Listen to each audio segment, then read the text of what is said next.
our first glimpse of a technique I used throughout the movie. Want to make a big scary monster look even more menacing? Put it in a dome. Monster doesn't look scary enough already? Put it in a dome. Want the audience to know when a monster really means business? Put it in a dome.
Saucers. Oh, these guys were just adorable.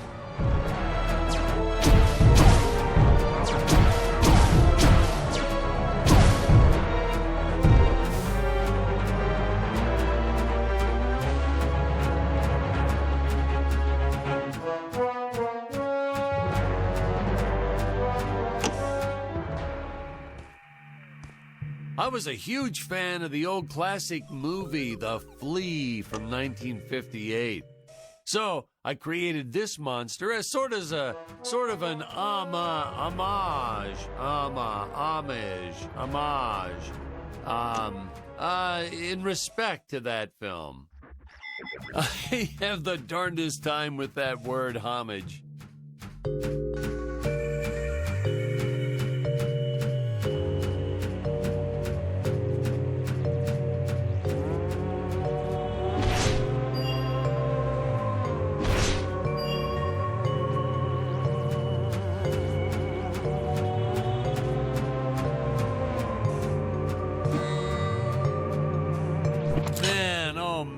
That whip. We probably should have invested in some training courses so the actors knew how to properly handle it, but instead we just let them flail it around wildly. You know that saying, it's all fun and games until someone loses an eye? That's true. And that's the story of why the Emperor wears that metal monocle. Greg was a real trooper about it, though. Didn't even seem fazed that he'd have to wear an eye patch for the rest of his life. I think he went on to do some pirate-themed promotions at his used car lot once we wrapped up production.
My chameleon!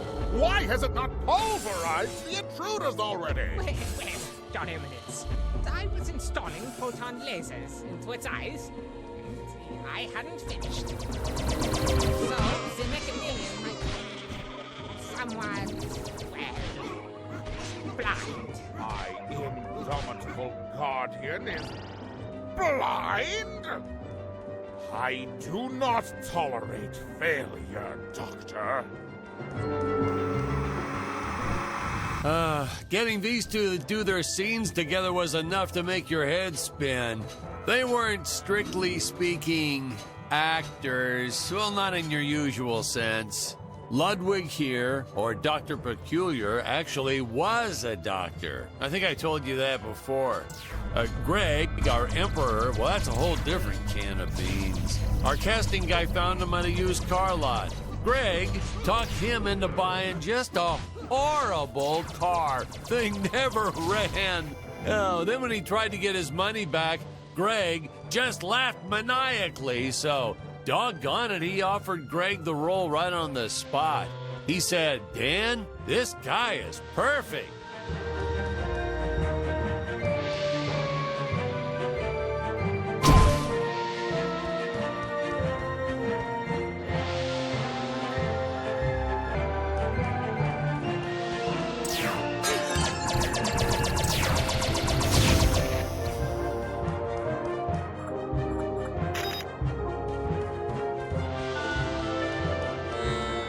We were running out of extras and clay sculptures, but we needed more monsters. Oh, please, more monsters.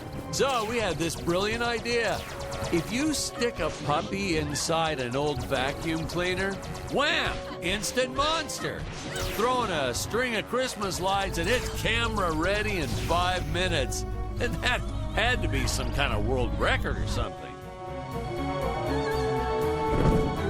Fun fact, boys and girls, cinematographers don't like it when you use their dog without asking permission first. But hey, to that I say, what goes around comes around. Little Buster here ruined so many shots barking all day long. You don't want me to grab your dog and cover him in Christmas lights? Well, don't bring him to work.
We're about at the altitude where Dick's rocket ship had crash landed at the start of the film. When I think back about all the work we did, building this darn tower and making models and costumes and sets and props, and then trying to keep it all straight during filming and not getting anything all mixed up. It's exhausting. Just thinking back on it is exhausting. I wish I could tell my younger self to just direct romantic comedies. It's the only way you'll get a good night's sleep.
Yes, the rotating contraption things. We actually used Ferris wheel parts from an old amusement park. I think it was called Disneyland. Disneyland? Isn't that kind of close to... Yeah, and the courts agreed with you. They shut them down before they opened the gates. Well, it's their own fault, I guess. Well, naturally, my production team swooped right in and bought up everything they could get their hands on. So I guess there was a silver lining to their legal battles. One man's lemon is another man's lemonade. Or however that saying goes.